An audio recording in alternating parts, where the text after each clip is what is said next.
out here on this mission and I'm miles away. Somehow I feel like recently I found my way. Welcome back to the Zach Knows Podcast. I'm Zach Collins. And let me get this out the way. Prairie View men's team won the regular season SWAC championship.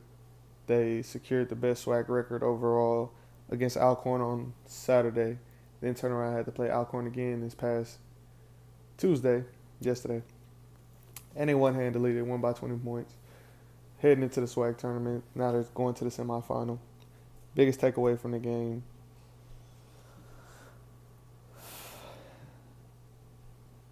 It's shifting from Blackston to Patterson. Gary got first team all SWAC. Patterson got second team all SWAC. But you can see the shift as far as for offensively who we're flowing through.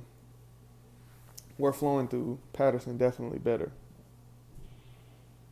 And I think moving forward, he is probably the best forward, like his coach said, in the SWAC. So I think as long as we lean on him, we should be fine. He's starting to bring a certain physicality, certain things that we need as far as for a team. And I feel like he's doing that for us as a whole. Dennis got first team all SWAC defensive. So we having our pieces come together finally. It's just when we get iffy on those nights where we need to rebound more, who will come through. So I feel like as long as we keep our head on good, as long as we continue to go through G and 23, Chance finally made a couple clutch threes that we needed to, just to get everybody into the flow of things, to understand why everything is going the way it is. I liked the last game just because he wasn't subbing just as much. I don't know if it was senior night and he just wanted everybody to get in and get their rightful minutes, everything that they earned for those. Because we had seniors from Dennis to G to Iowan to, I want to say it was one more. But just congratulations to them for completing their career on campus. Definitely looking forward to them to winning the SWAC postseason tournament, for at least going to the first round of the tournament, because the NCAA tournament, don't know who we're playing yet. Looking like Gonzaga. If we have to play a play-in game to play Gonzaga, we'll see how that turns out for us. But it's March Madness, and it's not even March Madness within the tournament. It's so much more going on, but I have to talk about this just out of respect for my school. Also, congratulations to the girls. They beat Alcorn on Saturday, play Alabama A&M last night, won handily as well, going into the second round. They're to the semifinal. I know for sure after they win this game, they have to play the winner of Grambling and Southern. That'll be something that we're definitely looking forward to, just seeing how everything shakes out, seeing it's all coming to a head. And this season, everything we're working for is finally there for us. Shayla Dobbins, first team guard, all SWAC. Octavia Ford got second team forward, although I definitely feel like she should have got first team. She's been balling the second half of the season, really throughout the whole month of February. She's dominated, turned her team around, got her team into the second place within the division. And it's go time here. Now we're here. Now it's time. So congratulations to them. Good luck to them. They landed in Birmingham today. So we'll see how the tournament goes. I'll definitely keep y'all updated. Didn't even say welcome back. I know I've been gone a long time. I've been on my show. I've been focused on other areas, just trying to figure out life. But the Browns signed Odell Beckham. Traded for Odell Beckham, excuse me. But the Browns got Odell Beckham. Like, I had to come talk to y'all about this. I had to come get back on my platform. I had to get everything right. It's spring break, so I'm to myself in my room, got my own place, got my own. It's a breath of fresh air to just be by myself and just get to talk. Let me go through the little range of moves. How do I feel about the Le'Veon Bell signing to the Jets? I don't like it. He sat out a year for nothing. He should have signed a $16 million franchise tag, played his second year, and left and been in the open market. He'd have had 16 on top of this 54. But no, he decides that it's more rightful for him to sit out, be a detriment to the Steelers, throw their season away.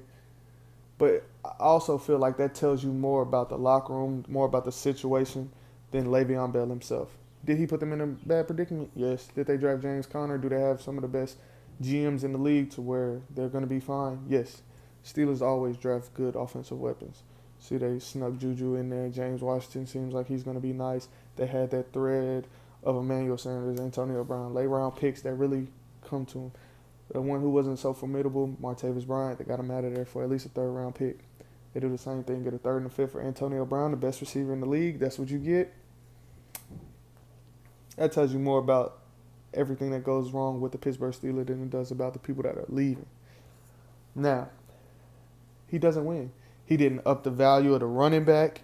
He didn't up his value as a receiving running back. It shows you what they truly think of running backs. He's considered right now top 3 running back. Him, Zeke, Todd. And what happened? He got a contract that he didn't feel that he feels was lesser than him. The best contract the Steelers offered him, 5 years, $70 million. That's roughly $14 million a year. 32 guaranteed. Does anybody see the end of their deal? No. But he does get upfront money, does get a signing bonus. So I feel like if he was going to take this deal, he might as well took that deal a year ago. Now he's devalued himself. Now he's a year out of the game. Now they don't know if he's overweight. Now all of these teams are coming out saying they were never in the sweepstakes for Le'Veon Bell. And it's a spit in our face to see, like, if you were standing up for the running back, why you didn't at least get a fully guaranteed contract? Why you didn't at least fight for our role? Why you didn't at least say that our value is this and that? And it's not.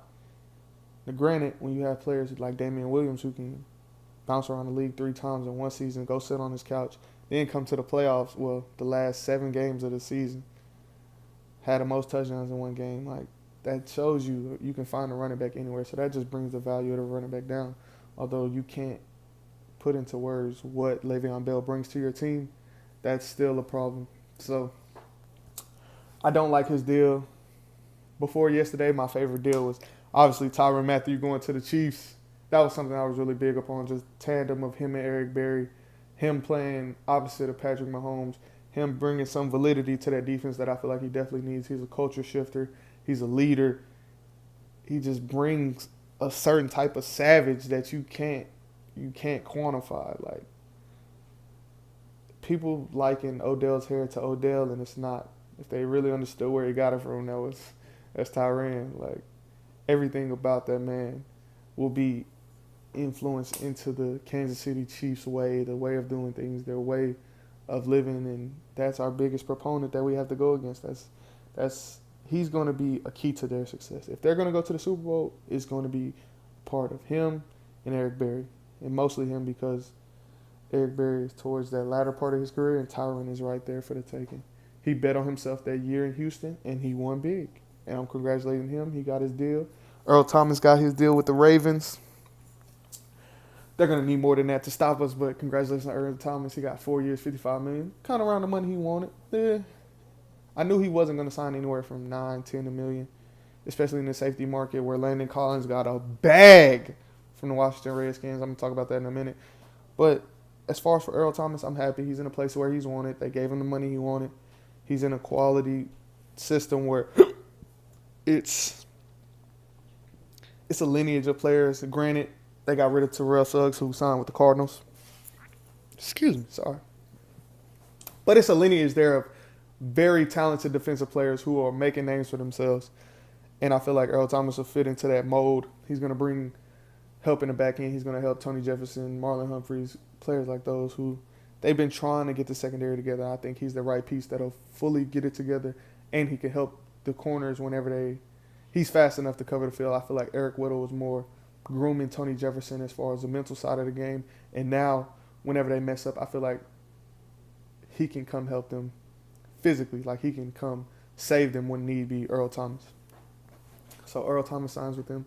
Mark Ingram also signs with him. I don't understand really why we're going to give 4 years, $22 million to Latavius Murray, and all Mark Ingram signs for is 3 years, $15 million. That doesn't really make sense for me. If I'm a Saints general manager, I love the tandem of Mark Ingram and Alvin Kamara. Do I know how Latavius Murray and Alvin Kamara are going to come together? No. Do I know if Murray's ego is going to get in the room? No. I don't know anything of that sort. I know how Murray and I know how Kamara and Ingram work. I know what their relationship was like. I know they're close, but I also know this is a business. But that doesn't. Even at this age, even at this stage in their career, I'm taking Mark Ingram for 3 years rather than giving me Latavius Murray for 4 years because he's only had one solid season. He didn't do that much last year, but this is bag season. Everybody getting bags. Moving along. D4 getting money from the San Francisco 49ers. $87 million, 5 years, 40-something guaranteed. This 3-day span has been one of the most. This is like listening to a Nipsey Hussle album. I'm so motivated just to do well in my field, whether it be coaching, whether it be doing this, talking to y'all. Just, it's so much money out here. Granted, my biggest issue I'm taking away from all these deals is just the fact that not much are guaranteed. Like less than 50% of your contract is guaranteed. I feel like at this stage in our career in 2019, 2020, moving forward, we need to be fighting for more leverage, fighting for, if I'm playing for you all 16 games, I need every decimal that I'm afforded to in this contract. Until I get that, I'm not signing. That's why I'm so disappointed with the Le'Veon Bell situation, because I felt like if he was going to sit out, he had to make a statement. He had to do something that helped him win, and I don't think this helped him win. I think it was a normal contract. He could have got it last year, and it wouldn't have been that big of a deal. But he sat out this year. He missed $16 million. He made this big fuss of, oh, I'll never play for the Jets. $60 million isn't enough. And he's a Jet for $53 million. Not even $53 million. $35 guaranteed. Like, granted, that's probably more money than I'm going to ever see, but it's the principle of you're not just fighting for you. And that's what I was arguing for. That's why I stood for him for so long, because I felt like he wasn't just fighting for himself. He wasn't just fighting for his family. He was fighting for his position. We talking about a position that 3 years ago they said was done. Nobody's drafting the first round running back. And then Le'Veon Bell comes in and has ample amount of carries, then doubles it back into his team's second leading receiver. He's showing you the value of a running back, especially a running back that you can play on all 3 downs, one that you can line up, and he spent 40% of his time lined up in the slot as a receiver, and he doesn't get league maximum contract. He doesn't break the bank. He doesn't get at least $17 million, because a receiver is getting 19, 20, and running backs get 10, 9. So meet me in the middle. I'm probably, if not one of the best running backs. So give me the most, which is 15. And then I play receiver too, so give me an extra 2. No. He signed for about 13. Granted, it's money. It's good money at that. But it's just, I felt like he was standing for more, and he folded at the end. Or it was just his only option, and he walked himself out of it. But that tells you how bad the locker room is in Pittsburgh. It's not a winning environment. And we ain't even talk about what's on my shirt, so just wait. That's coming. But moving along, AP signed back with the Redskins, 2 years, $8 million. That's quality. He's going to probably finish his career there. I love to see the balance between him and Geis. I want to see how he grooms Geis into becoming probably one of the best running backs in the league. I feel like Geis was already determined, but now seeing AP work every day at the age he's at the career he's been, that's somebody he's grew up watching his entire life, to now be in the same running back room with him and learn from him every day and pick his brain. I feel like that's heaven for Geis. I feel like Geis is going to take off. Also sticking with the Redskins, like I said, they gave Landon Collins a bag. I don't ever really love their moves in free agency because they never fully pan out. I don't think they should have got rid of DJ Swearinger, but it looks like they're not getting rid of Jay Gruden, so they have to make amends in that situation. So they went and got Landon Collins. Is an upgrade, yes. But I'm not paying $80 million for a box safety. It's just not my liking. That's just not what I want to do with my money, my cap space as a GM. I'm not signing there. But the story of it all, Landon Collins' favorite player, Sean Taylor, my favorite player as well. So he's going to go there. He's going to go 21. He said coming out of the draft, he only wanted to play with the Redskins just because ST. So I salute it, and I understand everything that's going on. But am I a fan of the move? Totally, no. The Packers signed 3 defensive players, a safety from Chicago that nobody was really talking about. Glover Quinn is still out there, but yet they signed 2 other defensive players. So they spend money on the defensive side. They still haven't helped Aaron Rodgers. I feel like they should have been in the Le'Veon Bell sweepstakes. But what can you do with the Packers? Their goal is simply run Aaron Rodgers into the ground, and when he can't be here no more, we're going to draft again. But it's because they're not going to – nobody's building their franchise around Deshaun Kaiser, unless your name is Hugh Jackson.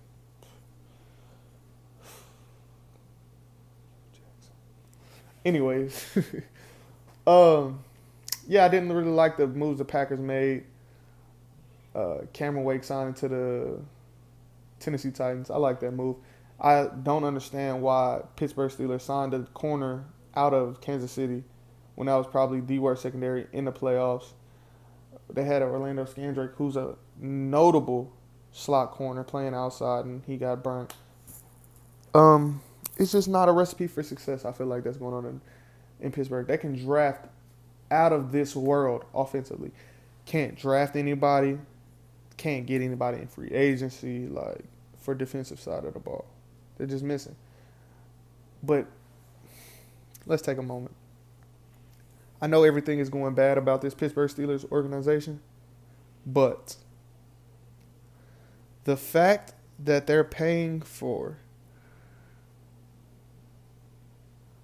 Ryan Shazier's surgery and still allowing him to get the insurance, the full benefits of his NFL contract, that's very commendable. Is it something they should do because he got hurt on their job? Yes.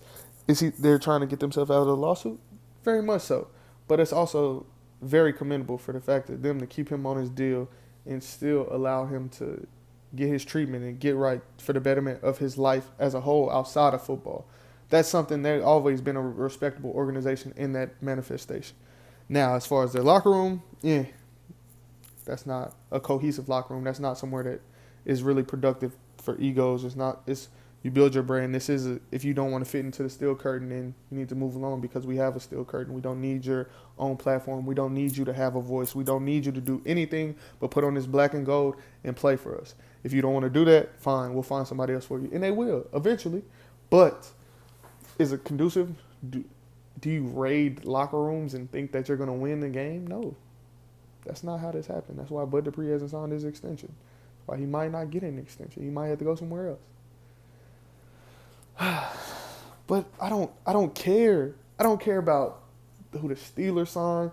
I don't care about these two signings the Ravens just did while I was shooting it. Because this is the second time I had to shoot this episode. The first one got deleted. I don't care. I don't care that Anthony Barr said he was going to the Jets and went back to the Vikings. I don't care that the Jets have signed Le'Veon. I don't care that the Raiders done signed Trent Brown. They're overpaying.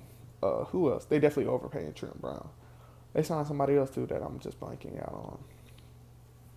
I don't care. I don't care that the Bills signed John Brown. I don't care that the Bills signed Cole Beasley. I don't care.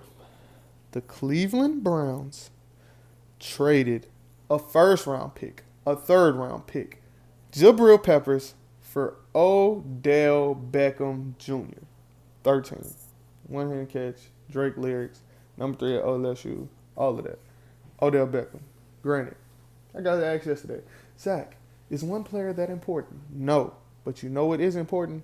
The fact that we are buying into Baker Mayfield. The fact that the Cleveland Browns now have a franchise quarterback that they feel they can build around. This is not normal. Like, being a Cleveland fan, first year, Johnny was a quarterback. Second year, question with Johnny and his backups. Third year, Johnny's out. Now we're looking at Robert Griffin. Then Robert Griffin turns to Matt this and this, that, and then we trade for Tyrod Taylor. And I'm just like, okay, we here. We got a little something. Tyrod Taylor was an above-average quarterback. He definitely should be starting over somebody like Blake Bortles, but not Baker. But we trade for Tyrod and get Baker. We cooking. Excuse me. Sorry. We cooking. We got Baker Mayfield. We there. But we not done. We trade.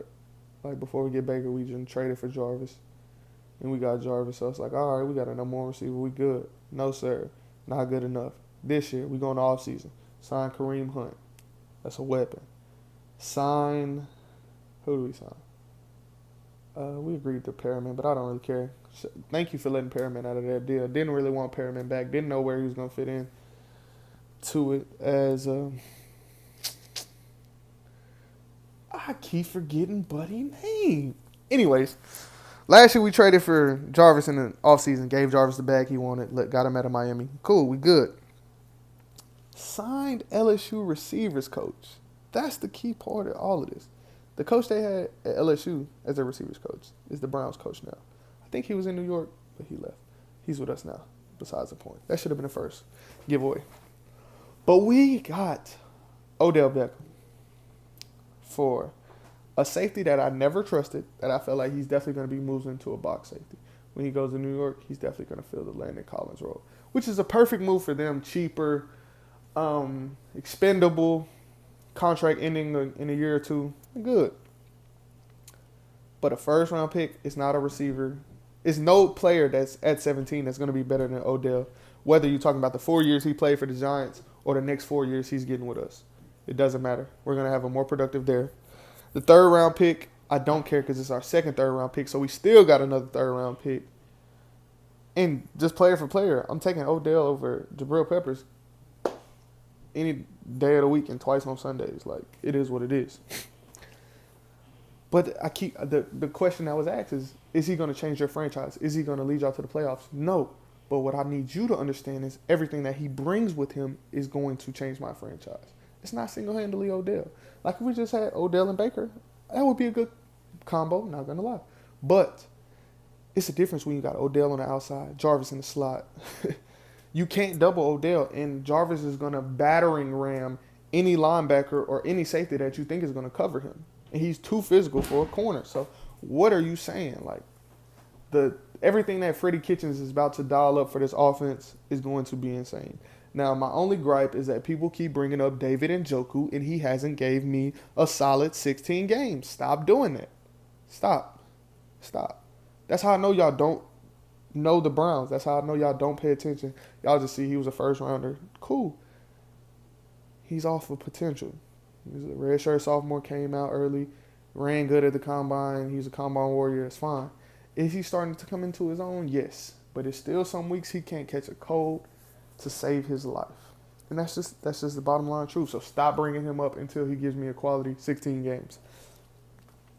But that's not to mention, you load the box, you one-on-one coverage, I'm taking Jarvis and Odell every day. You put 6 in the box, I'm going to run the ball right at you every time until you change it up. I have Nick Chubb, 1,000-yard rusher. I have Kareem Hunt, who was a top 5 back before his incident. Granted, what he did was wrong. Yes. John Dorsey drafted him. John Dorsey feels like he has a relationship with that man. Commend John Dorsey on the job he's done. Was I with him when he fired Hugh? No, because I believed in Hugh, but that's not his coach, so I can't blame him. Was I with him when we didn't get Greg Williams back? Nah, I was definitely still skeptical. But these moves he's made, the belief he has in Freddie Kitchens, I have to do nothing but respect it. He's been a part of an organization that not only, like, he shifted 2 organizations. He shifted the Chiefs, and he shifted us. He gave them their franchise quarterback, and we got ours. He's put weapons around Patrick Mahomes. He put weapons around Baker Mayfield. So he has a track record of doing this. He has precedency of what he's doing. But just for the fact of him doing it and it coming to fruition, the fact that we got Odell Beckham in a Cleveland Browns uniform is still amazing to me. Like, let me explain to you how I found out yesterday. We in a movie watching Captain Marvel. Go see it. I didn't really pay attention because obviously I was a little busy. So I'm in a movie. Markio look over to me. Hey Zach, y'all just got Odell. I said, bro, stop playing with me. He was like, nah, y'all got Odell. Ding, ding. Kobe Love DM me. So I said, bro, if we really got Odell, I'm walking out of this movie. Legit. I'm not joking, not facade. Like, I walked out of this movie. So I walk outside, boom, call my stepdad. Talking to everybody like, bro, we really got Odell. Like, this is not a game. And it's just up to that point, walk back into the movie. And I'm tweeting the whole time. I'm not worried about this. I'm talking about free agency just because it's what I love. Like, I will stop my life for this. Like, not even just football, not even because we got Odell. Like, it's just this, everything about this is what I love. So whenever I look at my phone and see we got Odell, I'm losing it in the movie. I'm not even paying attention. I couldn't even tell you what it was about. I just know at the end, I realized this is how we get Captain Marvel. into the second Avengers. But this is not a movie channel. This is football. Well, sports, but we talking about football. And it's crazy how we not in season. August 1st is so long away, but we here, and it's anticipation. Now we still got to see. Kyler Murray had his pro day today, blew it out the water. I don't think he really ran, though. I don't really blame him for running. He's probably going to be the fastest person on whatever team he goes to, especially if he's in a Cardinals uniform. He's going to be the best player on the team instantly. First day, first time he walks across the stage. Best Cardinal on the team. But also, he's going to learn. He's going to learn from players like T. Sizzle. He's going to learn from Chandler Jones, who's won the Super Bowl. And he's going to be receptive to that. He's not blind to the fact that he doesn't know everything. He's not blind to the fact that he hasn't really had multiple years starting. Yes, he gets that. He's going to have success, and he's also going to have failure because he understands he's going to a below average team. He's going to it's a reason the team, is drafting first overall. But it's just so much going on. But I'm just elated at the fact that we got Odell Beckham. It's unfathomable to realize that we got Odell Beckham. I couldn't care less. I couldn't care less about any other moves. And the other one went way longer than this one, so I don't know why it's going this short. But it is what it is. I fit everything into what I want to. If I didn't get to cover it, oh well. Tyrann Mathieu to the Chiefs. Kareem Jackson signed somewhere. He got a 3-year deal, though. He got a nice little bag. Bradley Roby signed to the Texans. I like that move. I feel like that's another bet on yourself deal.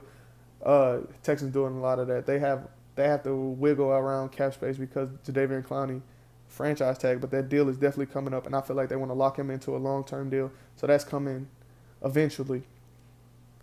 What do I see? Do I see issues coming with Odell? No. Because like I said, we have a receivers coach. We have Jarvis in the building. I feel like him and Baker have had this relationship throughout of social media fame. And I just think it's a recipe for success. It'll be a breath of fresh air. He's not in front of the New York camera lights every day. Is it going to be popularity because he's Odell? Yes. If I see Odell, am I going to bring up my phone? Probably. But it's just less to get into. And I feel like he can just focus on football and flourish. And this offense is going to be insane. We haven't even talked about Hollywood Higgins. We didn't talk about the kid from Florida who was talented as ever. Troubled. Very troubled. And it gets scary sometimes about, he doesn't even understand how good he is. And now he's surrounded by greatness. That's what it is. We're not talking about a normal, we're not talking about a normal receiver room. We're not talking about a normal offensive meeting room. This is a different level. Our GM thought our offensive line was good enough that we could trade a guard and not miss a beat. We traded a guard for Olivier Vernon. Olivier Vernon is going to provide pressure opposite of Myles Garrett. It's going to free up. It'll allow him to get a couple one-on-ones just to free him up, just to show how good he is as a pass rusher. But this is greatness. I feel like everybody sees the writing on the wall. They understand why these moves are made. Super Bowl, or just to be in contention, is what the goal is. Granted, nobody plays this game just to play it. We here to win. And I feel like these moves are not only betting on Baker Mayfield, not only betting on Freddie Kitchens, but betting on the Cleveland Browns being a viable contender. We're not just the Cleveland Browns check, that's a win. No, sir. We got to bring everything this week. And will it bring an X on their back? Yes. Is Baker Mayfield and Odell and Jarvis already targeted? Yes. Am I talking about Odell Jarvis ain't been on the team for a long time? Is Jarvis? Yes. But it's a difference when you have both of them. Both of them. It's a different feeling. You can't describe it. It's a defensive coordinator's nightmare. And it doesn't matter who we're playing against. We're going to score. We're going to score. Steelers taking dips. Bengals haven't done anything in uttering of trying to get better. Sounds like a personal problem to me. Steelers got worse. Ravens, they had holes. They created more holes. They fixed 2. But Mark Ingram isn't your back yet. You want to build around. You still haven't gave LaMarcus. Yeah. Lamar. I said LaMarcus. Lamar Jackson, everything that he needs. So I don't think they're really prepared to win. But that's not my problem. This our conference now. And I'm not talking about AFC North Division. I'm talking about the AFC conference as a whole. Like, we're here. All our players are locked in. Baker has a rookie quarterback contract. Myles Garrett has a rookie defensive end contract. So we're not locked into long term. The people that we need to have under deal, we have them. Denzel Ward, rookie contract. Baker Mayfield, rookie contract. And anybody else who don't want to stay, we don't really need you. But this is looking so bright. And I waited so long for this. 2-14, 1-15, 0-16, 7-7-8, 7-8-1. Bro, it's been a long journey from whenever I told people that I was gonna be a Browns fan, and they just laughed in my face like, "Why the Browns? Like, why do you care about the Browns?" I waited for this day, and I ain't gonna tell you I seen this coming. I ain't gonna tell you that it wasn't plenty of days where I was tweeting, "Bro, I'm tired of this," but it's here now, and I cannot wait for the football season. I'm telling you, if they could play right now, I would line it up instantly. But like I said, there's still a couple players out there need to find a home. Glover Quinn, Dominican Sue, players of that nature, you know, second tier. Jermaine Gresham got released. We signed the tight end from Kansas City to go opposite of Njoku. It's some moves to be made. I feel like we still need a linebacker, although the kid from Memphis is definitely coming along. I just want a presence next to Scooby just to see what's going on. But we here. And I've been waiting for this for so long. But I'm sorry I took a little minute to get back to y'all. I'm sorry I've been busy. Like, comment, subscribe. I'm out.